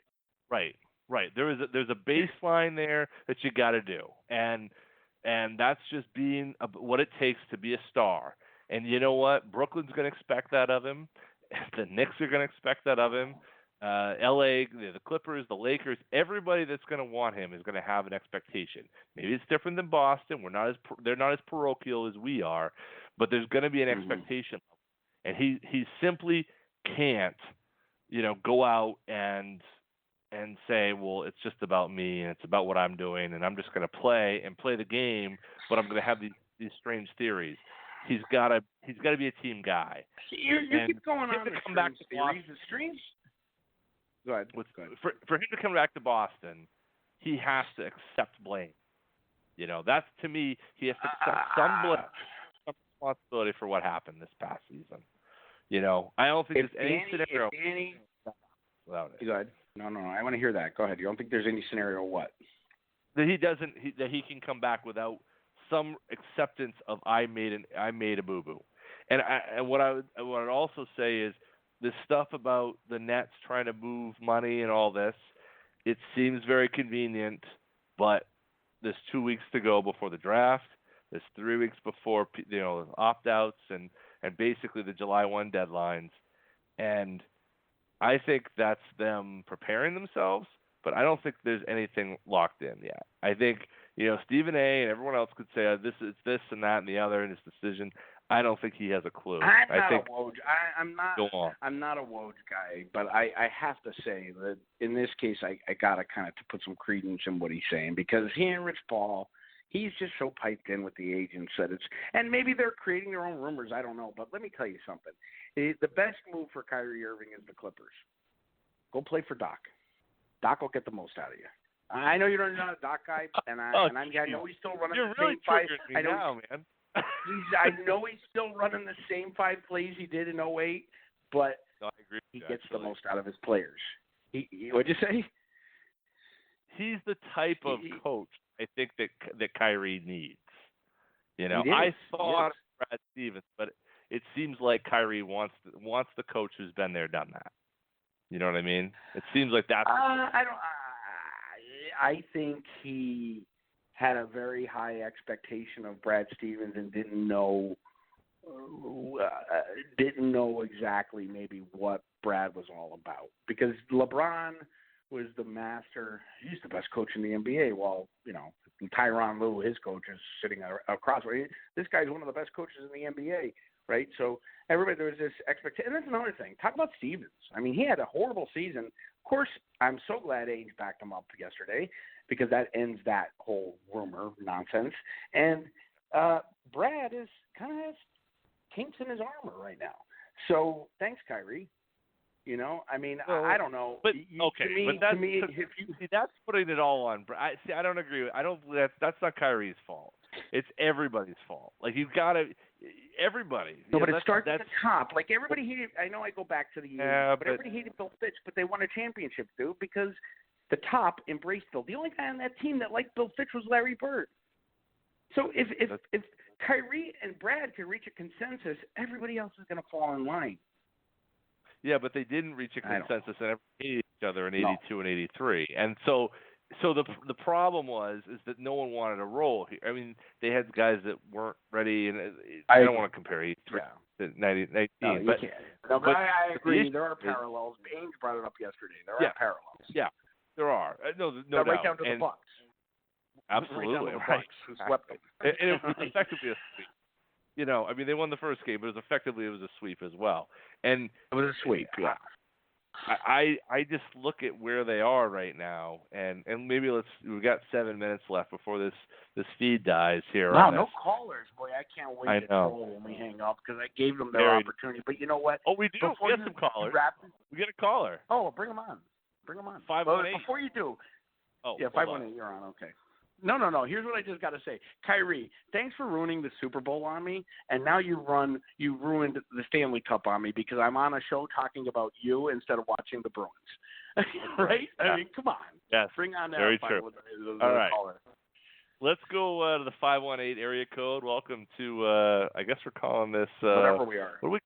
Whatever we are. I called it kind of to lose alive, but hey, welcome to the show. Hi, guys. How are you? We're good. Who's this? Good. This is Josh. I'm up in upstate New York. So. Oh, wait. Welcome. Welcome, John, man. What's your thoughts? I follow you on Twitter, John, and we talk back and forth. Kyrie Irving is the biggest fraud in professional sports. The biggest fraud. And I am so thankful that he's leaving in 3 weeks because let me tell you, you just said that he wants to play for a coach like Doc, but he's going to go play for Kenny Atkinson, who's a Stevens clone in Brooklyn. The guy's clueless. He doesn't know what he's going to do. He doesn't want to play with young guys, but he's going to go play with Karis LeVert and Allen Williams and Jared Allen. He's going to go play with that core. The guy is clueless. He's clueless. The one thing I can say is he is a fraud in my mind because you don't know which Kyrie is real. Right? I mean, so like we started the conversation about Kyrie and his charismatic, he's compelling. When he's in a good mood, man, you want to be around him. He's a great guy. But is that Kyrie? Or is Kyrie really the guy who, didn't even play defense at all second half of the season? Or is he the guy that is trolling the own media that he's blaming for all his deficiencies? I don't know who Kyrie is. I don't think Kyrie knows who Kyrie is. So he's a fraud. I think Kyrie Irving is Uncle Drew wants to average 32 points a game, be on every mixtape on YouTube and be that guy rather than being the second banana on a team and fitting in and winning games. And you can go back to the Orlando game in January when Tatum got the last shot and he threw Hayward, Stevens, and Tatum under the bus because he didn't get to take the shot. That was in January, and then he sat out the next game in Brooklyn, and that, I'm telling you right now, is because he was so aggravated by what was going on. And that was in January. Kyrie was so aggravated, you're saying?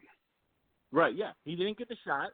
He threw Hayward and Stevens under the bus after the game. I don't know why I didn't get the ball. He threw him right under the bus, and then he sat out the next game. And then he immediately came back after that Brooklyn game. And, of course, they lost that Brooklyn game. Tatum scored 34. Sadly. Kyrie right back and starts playing again after that. I mean, there are I'm not going to – I think you're being kind of a little inflammatory like I am on Twitter, so I can't begrudge you because you're pissed off and you're a fan. But I'm not going to say that I disagree with everything you're saying. I mean, I just to me, I mean, having seen it on the road, at home, he's just not a Celtic, man. He's just not. And John, I'm one of the – If he goes to Brooklyn, John, you have to admit he's a fraud, right? He's going to a worse situation. For what reason? I mean, that makes him an ultimate fraud going to Brooklyn. I think if he leaves, I have a big problem with I'm going to stay if you'll have me and then come back on it. That's when I can't get over that. And I'm as I said, I've been backing him. I feel like he needs to be understood for what I think he's trying to do or what I think he's trying to say. But if he goes back on that, I have a real issue with that. And you could say, oh well, he didn't know what he was doing ever. But look, you don't make that comment and then go back on it. And I understand. Well, anything can happen, but that's nonsense. And that's where he's going to lose people. I think. The last vestiges of any sort of support he has. And I can't tell you, I mean, at least in Boston, I mean, it's not like he didn't have a support system. I mean, he's got an alumni of people that want to support him, and he shut them all down. I mean, like, the dude should have hung out with Ray Allen for a weekend. I know you hate Ray, but Ray was great with the media because he knew if he was good to the media, they would speak highly of him, right? So, it's just kind of like common sense. I'm not saying you have to, bribe the media with kindness, or you could be like Kawhi. I don't hear anything about Kawhi because he doesn't talk to the media. Here's the other part. The Boston local beat writers couldn't be any more trying to be pro-Kyrie, defend Kyrie. Every local beat writer defended him the entire season. Called him a genius. Defended. Yeah, I agree. There was no Boston guy that called him out.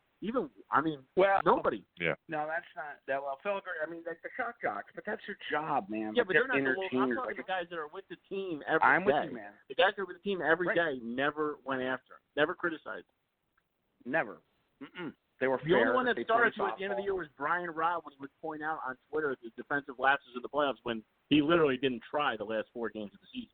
He just and Brian didn't Robb was attempt to play. extremely fair to him. And Brian Robb was extremely fair to him all season long, and I know that for a fact because I was there. My favorite part of the season was, and it was so sharp on Jake King's part, they were just playing. I might have been the Houston game because I was in the locker room for this one.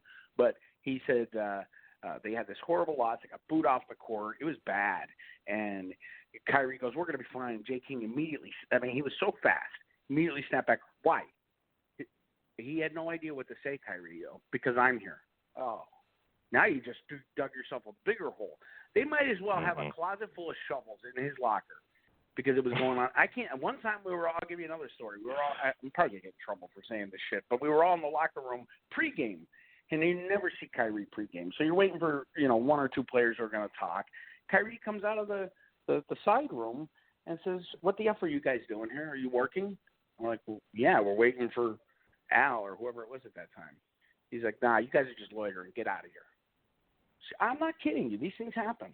I don't know that other media. Yeah, but if it was Rachel Nichols would get a half-hour exclusive interview and get every question asked, and Kyrie would spit his nonsense for a minute and a half answers that make no sense whatsoever because he thinks he's the smartest guy in the room. He's a fraud. Okay. He's a fraud. All right. So let me offer a counterpoint to that, right? And because I'm a Rondo guy, where I'm probably going to go with this, Nick. Why should we care how he treats the media? Right? Why should we care that he doesn't get along with the local media versus national media? Why should that matter? Because it affects his play on the court so much. It affects everything he does.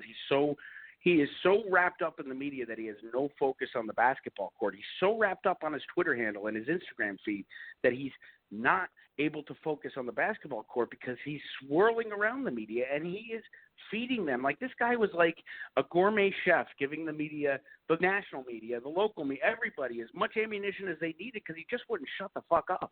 Excuse my mouth. But and I don't mean that shut up and dribble. Don't get that the wrong way. I'm saying Kyrie dug himself holes on. He did it yesterday, dude, with that video. Like that was idiotic. What was that?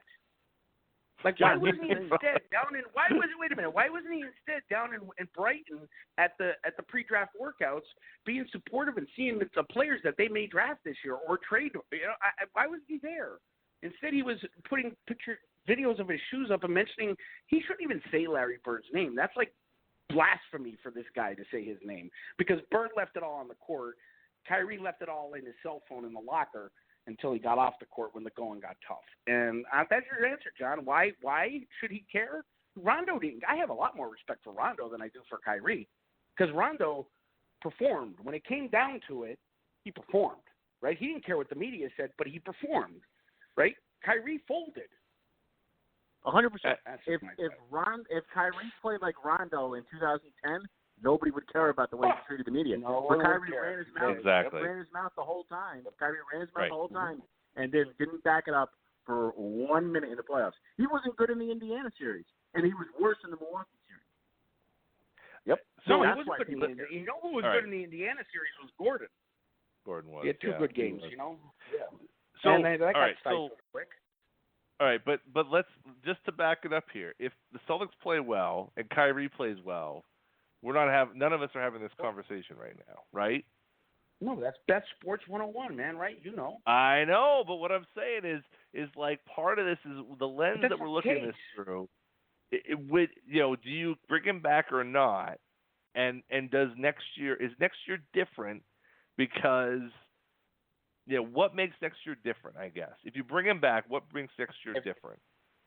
If they're bringing him back, so in other words, we're talking like the Celtics have control over this. If Kyrie comes back and Danny Ainge does accept him back, I trust Danny Ainge. I mean, I will give him another shot. I really will. I will clean slate, empty canvas. But if he doesn't, I'm going to blast the hell out of him. I can't wait. And then I'm going to troll him all season long. If he does come back and does what he did this year, Danny's going to trade him. He should have traded him at the trade deadline. Think about it this way, John. What if Larry Bird in '84 called everybody a bunch of sissies, and then the next game out in L.A., he just didn't play defense? Yeah. That's what this was like all year. Oh, no doubt. Or no doubt. Well, no, not all year. Not all year. Not all year. After February 1st. Okay, we got it. I mean, look, that's what I'm saying. Like this, I'm not going to make excuses for the fact he sucked against the Bucks. He was meh against Indiana, though he had February.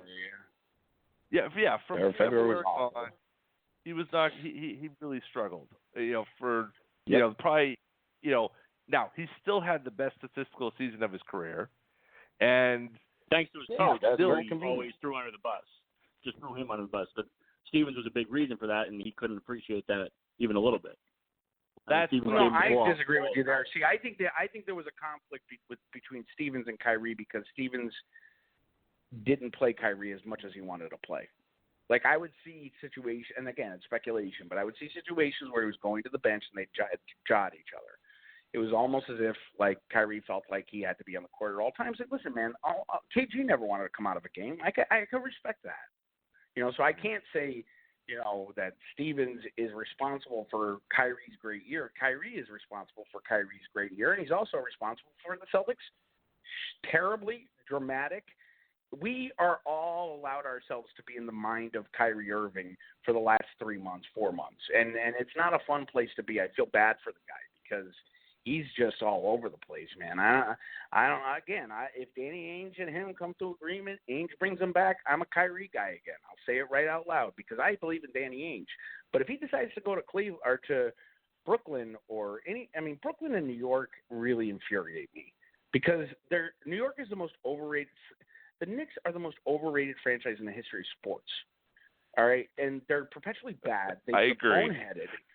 They're just bad, and the media is ruthless.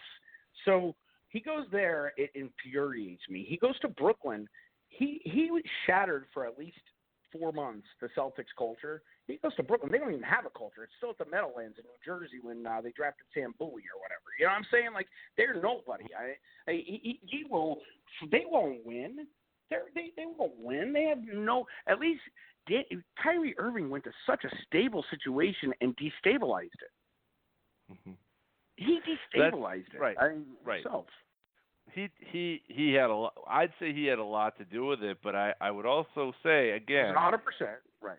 There was the cracks in where this team, in terms of their performance in the first half of the year, they had a lot of fathers to that issue, and that sets the stage for anything to happen, I suppose.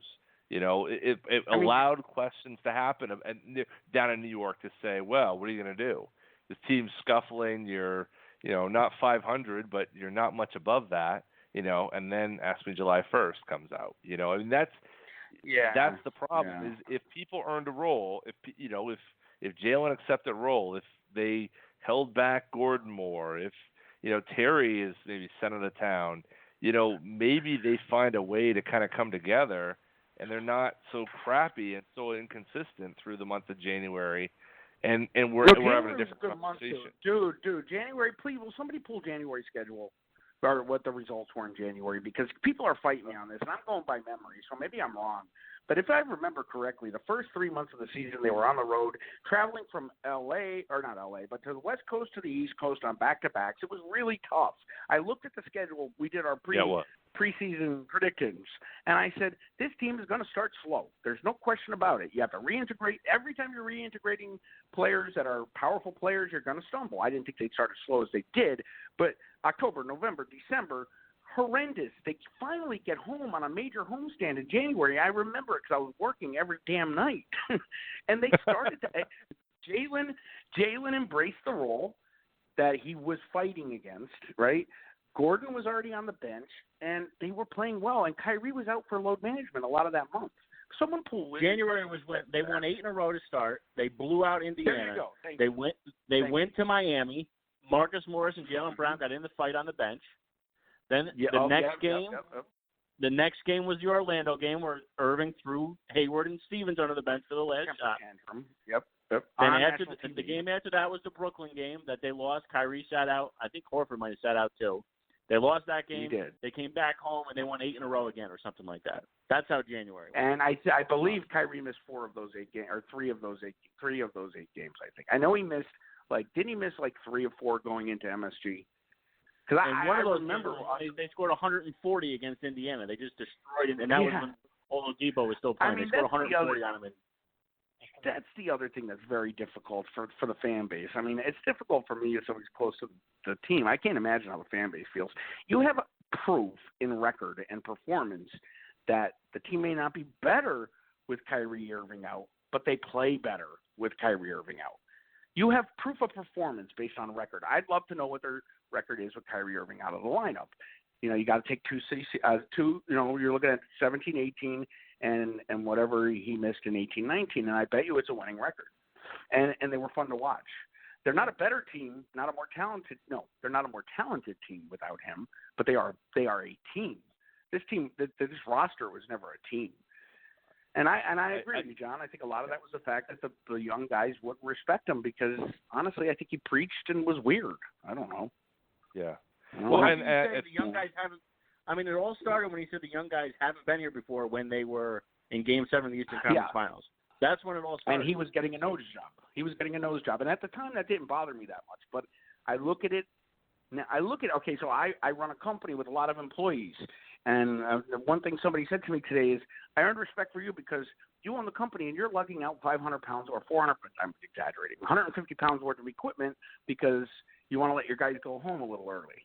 Or, you know, that's the way you lead by example. I'm not saying I'm an ultimate leader. I mean, I have my issues too, and I never ran a basketball franchise. But, you know, if you're not going to be there for your team in Game 7, at the time it didn't bother me that much, but putting that also into the equation with the young guys who are fragile to begin with, understandably, because they're 22 years old. And the other thing we're all forgetting, too, is Kyrie is the smartest self-proclaimed basketball genius. He knows way more than the media.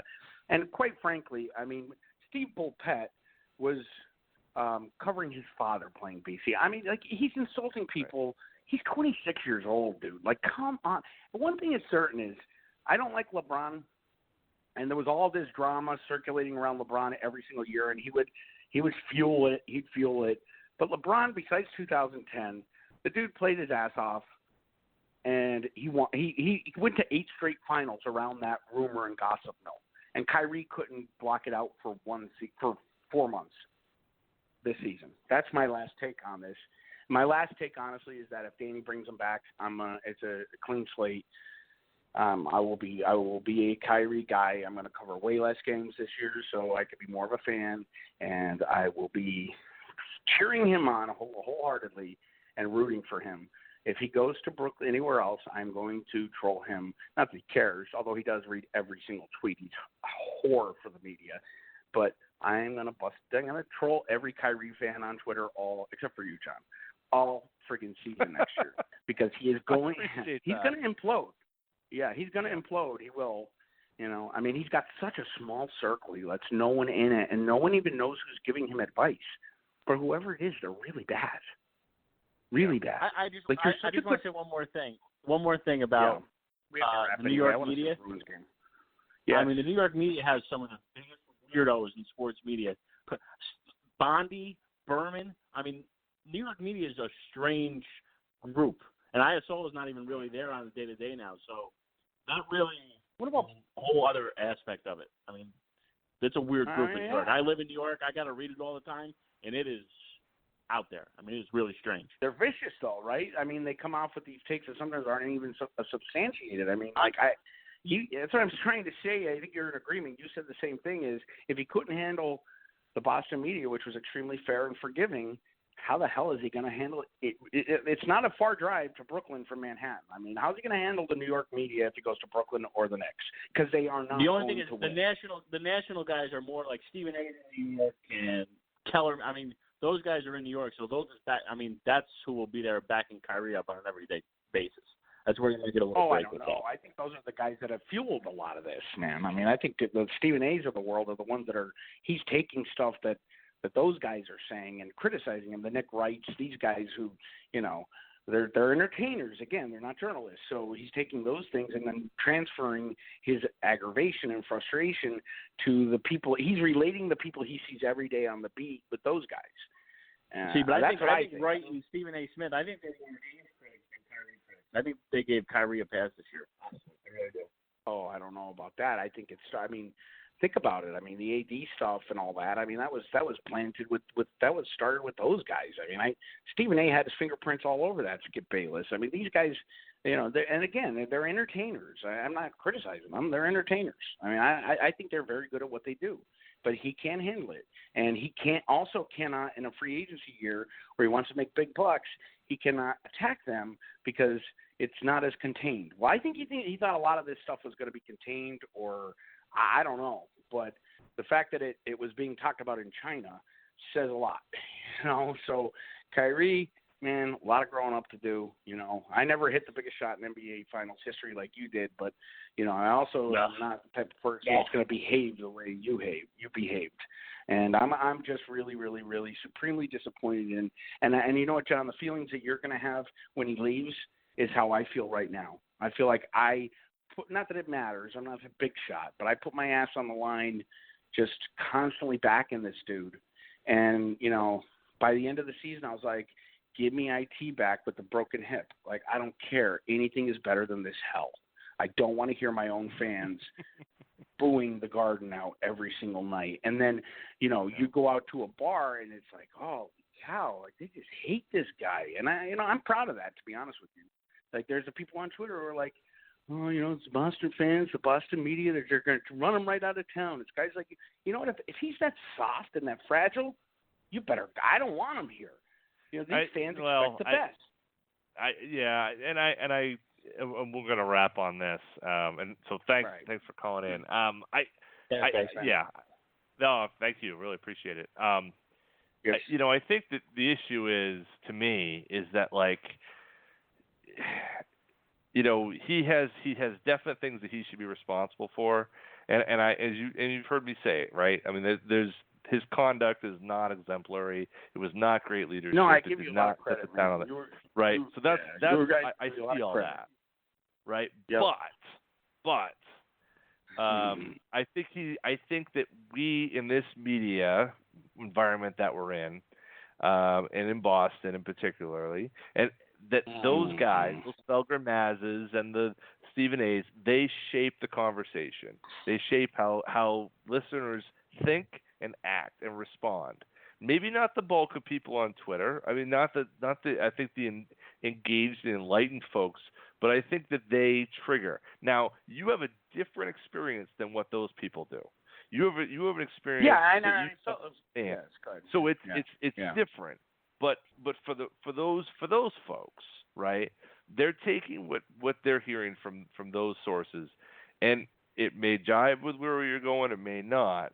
But I feel like those guys are not getting. I think that there's a lot of blame to go around for this Celtics season. I think that Kyrie bears a good part of it, majority of it, whatever. But I also think that Kyrie Irving. Oh, did you just say majority? Go ahead.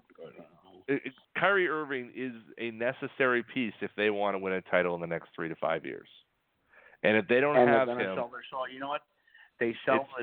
I don't know. I often think to myself, maybe Red Auerbach sold them the devil for the 22 years of hell. And you know what I mean? If they can actually pull it together and win a championship, I'd be the happiest guy in town. I'd be the first to say, thank God I was wrong. But you know what? I never heard such silly. Not criticizing you, John, because it's not just you. I just never heard such silliness. Felger and Maz, I would probably tell you they never met Kyrie Irving. Why do they make a difference? I didn't see them at one game. Not one. They're entertainers. I know, but they have the biggest listenership of anybody in Boston, right? So everyone's listening. I don't know that that's even true. I mean, I think they're number one in the market. Afternoon drive. In the radio market, right? Sure, I can see that. That's what I'm saying. They have all the options in the world. They have a huge megaphone, and they shape conversation of what people think about players, about teams, about whatever.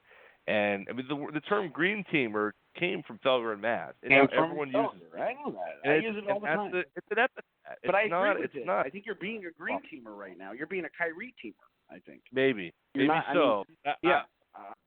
But I'm not going to let. I'm going to see the full context of the year.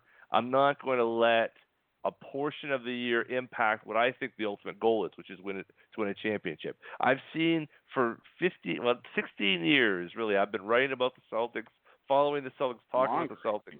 Yeah. And I've done this, and I see over and over and over again the overreactions that subset of media personalities have inflicted upon the city of Boston and have turned people against Danny Ainge, against players on the team, against Paul Pierce. Oh, Paul Pierce is immature. Get him out of here because he's been that sort of stuff.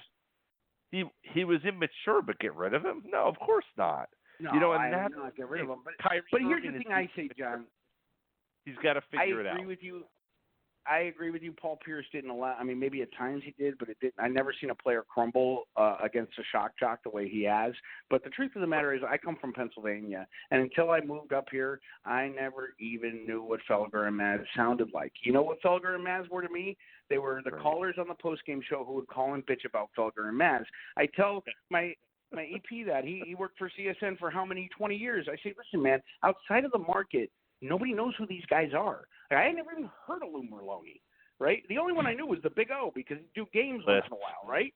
So it's not as big as everybody in town thinks it is. Yes, here maybe it is, but I'm going to tell you something. Like if you look at on a national level, I don't think there's very many people in L.A. who are that are Celtics fans who put too much credence in Felger and Maz. I never heard Felger. I never heard Maz's voice until I moved up here 3 years ago.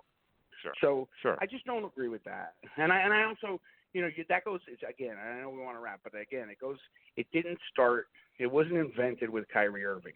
Why is Kyrie Irving the exception that he is allowed to get, allow these people to affect his personality, his leadership abilities, and his play on the court? I mean, Charles Barkley took a beating every night. Kevin McHale took a lot. Max, he was hated. He's his numbers up in the rafters. I mean, this is not new. LeBron, I beat up LeBron. Kobe, it's been going on forever. It's been going on since the invention of the printing press. Why does everybody think it's just Kyrie and poor Kyrie? I don't know, because he's soft and he's not thick-skinned and he's just, So if Danny brings him back, I hope. And the other thing is, this is the last thing is gonna annoy the hell out of you is I'm scared of Anthony Davis. Like everybody's like, oh, please get AD. Right. I mean, like I'm scared of him. I don't know. First of all, he's not one. He's been injury prone, and his father. He's come out and said he doesn't want to play here. Why are we bringing a force in? I don't want to date XYZ, but she's gonna force me to date. I mean, it's basically what this whole season felt like. The couple that is ready to have a divorce or whatever, and they're trying to force each other to get along. I don't want another one of that, another season of speculation. Just cut your losses. I think they have a good team to build around. I really do with Jalen and Jason. I think it'll turn. They're not going to be championship contenders, but Danny will figure it out. I really trust them, and I trust them so much that I'll give Kyrie another chance if he does decide that they want to work together again, which they're not going to. And if they decide to go that way, I mean that's a perfectly reasonable response to say, look, I don't trust that I can keep Anthony Davis here. It's not worthwhile for us, and we should pivot to something else. I can understand that point of view, but the issue is that this is about winning championships, and without Kyrie Irving and without Anthony Davis, we're not going to win championships for a long time. And we can say it's about the pride and it's about Celtics and it's about the right way to be done. But if that's the way the game is played, you got to play the game. And as much as I don't like it, and I abhor the way that this season has gone in the NBA, and it needs to be fixed. If that's the way the game is played, I don't know you can't sit on the sidelines and wait for it to get fixed. And I feel like the Celtics have got to play ball. They've got the assets. They've got to play ball. They're this close away from having among the most talented team, if not the most talented team, if KD leaves, Golden State, and you're gonna throw it away because Kyrie was weird. I'm not saying you're saying that. I'm just saying that's a conversation. I don't want Kyrie here, so we'll give it up. That to me is not okay. If we don't want him here because we don't think he's ever going to change and he's going to have something else mentally is going to break down on him the next time out. Okay, I could buy that. He doesn't want to be here. I can buy that. I just can't say I don't want him because he was a prick to the media, which frankly he was. Oh, I'm not saying and that. Was That's not my. I mean that you're right. No, but but I want to make that clear before we trying get to off air. distill it down. That's all I'm saying. I'm trying to distill it down. Yeah, not nice. Yeah, and I gotta say, like, if I get that impression, it's not necessarily. I didn't convey myself well because the media is his sounding board to the fans of that and social media, right? So it's not much about that. All I can tell you is before the last 4 months, I think everybody, including yourself, had a strong belief that if AD came to Boston, he'd embrace the culture. And the culture would be, once they get here, Danny could get them here. Once they're here, they don't want to leave because it's just such a great culture. And I don't know about you, but I can't say I'm confident that that's the case right now because of Kyrie Irving. That's where I'll close I'm out. not at all worried about the culture here. I'm worried about whether or not Rich Paul is going to give two you-know-whats about that. And I saw a great clip from, and I hate to say it, from the Skip Bayless show where there was a reporter who covered his Kyrie. That's great. I don't know if you saw that, but she covered AD.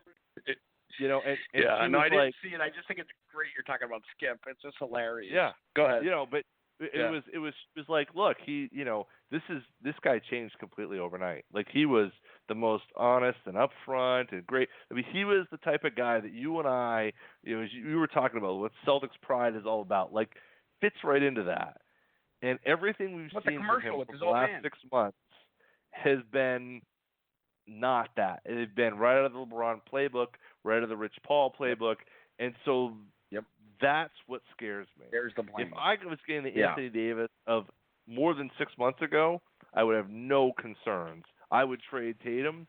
As much as I love Tatum, a Duke guy, I would trade Tatum. I would get him here, and I would think I could get him to sign. With Rich Paul in the game, what do you think now? Now we're back into all this nonsense that you and I don't want to see the team go through.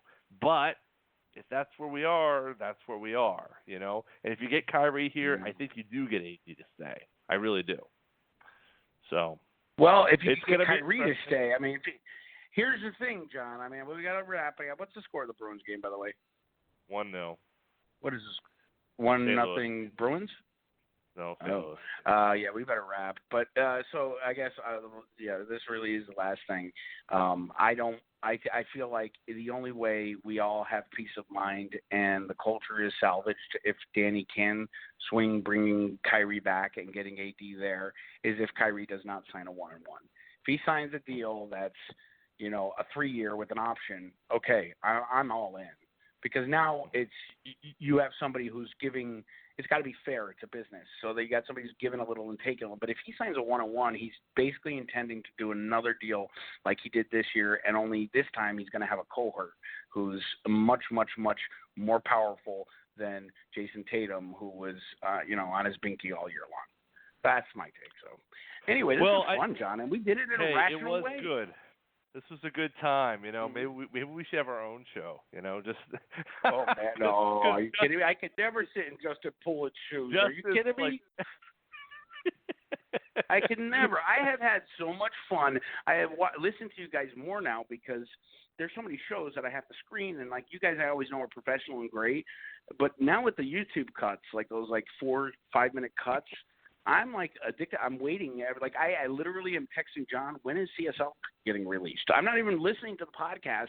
I'm looking for those 3 and 4 minute cuts because I've never heard you two disagree as much as you have this year. You guys have disagreed a lot over the years. We've disagreed. This is the most this year we've disagreed, and it's a lot of it's about Kyrie, and it's about Jalen, and it's about. Look, this has been the most fractious year in the Celtics in my years of following the Celtics. I started watching the team in '86. I'm 40 years old. '86 was the year that I started. We went all in, and this is the worst. Fractious. I mean, we knew we were bad in '97. We knew we were bad in '96, and we knew that. But you knew. No '97 was a tough year. But you knew what you were getting into. This year Yep. was the first time expectations were not met. And while I certainly read everything about the 83 team and the 82, and all that, this was the first time in my Celtics history of watching this team. It was tough. And so I totally understand your point of view and the concerns, the deeper concerns. I don't want to see them throw away a chance at a championship. And I think they've got a good one if they were somehow able to make this work. But unfortunately, talent on paper is not talent on the court. And that was the problem. Seen that. I have never seen that hold true more than this year. I thought originally, that original Miami team, right, where they didn't gel. This year, I've never seen anything a bigger waste of talent. And God forbid he goes to Brooklyn, man. Everything goes full circle. And Danny's not quite the Red Auerbach we thought he was. He still has to make the same deal. But in the end, Kyrie ends up in Brooklyn. I mean, what's the irony of that? Kyrie ends up in Brooklyn. So I think we could wrap on that because we keep going all night. And we could. Well, maybe we'll do it again after free agency, man. You know what? We're going to keep going on this on Twitter, too. So follow us, if you don't already, at CSL_Duke. You're at CLNS _ Nick. I copied off you all these years. Oh, my God. I copied off you all these years. And let me tell you something. The minute we hang up, John, the minute we hang up, I am going to turn on the Bruins game, and then I'm going to go on Twitter and say, yo, Don Quixote and all of you guys that all of a suddenly appeared and became Celtics fans out in Las Vegas, where were you? Because I gave you an opportunity to beat the hell out of me, and you didn't even show up. So that's great. So don't troll me on Twitter where you can't get anything more than – small. I can't even keep track of the conversations, John. I don't know who's saying what because it's so, so I'm going to troll. I have a hard time following as well, and I'm not in it as you are. So we got Sam in San Diego. I got Sam in San Diego already saying, please post this ASAP. So Sam, we're working on it. As soon as I hit this done, and we'll get going. You guys can all listen to this, and hopefully it's good stuff. So. Maybe I'll put it on YouTube tomorrow so we could get blasted in the comments there too. Oh yeah, that's fun, man. I don't mind it. Blast me, call me fat. It's all good. All right, John. This is great. Go good Bruins. Stuff. And I hope the Bruins pull this through. We need this. So this is great, and I hope our conversation is more positive and definitive in July when we talk. Oh, let's hope. Let's hope we got some good stuff moving ahead. Nick, thanks again. Everybody, thanks for tuning in and listening to the podcast or whatever it is, whichever format you're listening to this to. We really appreciate it. And, hey, check out youtube.com/CLNS. Just CLNS, media. Right? CLNS Media, right? CLNS Media, yeah. Go on the app. Find it on the website. Go on the website. Go John, everywhere. You know what, John, I give you so much credit for all these plugs that you're giving us. But, at this point, F it. Just type in Google CLNS Media or Google Celtics Live. There's only one out there. Just Google it. We'll see you later. All right. Thanks, guys. Have a good night. Bye. Thanks, John. Later. Anytime. See ya.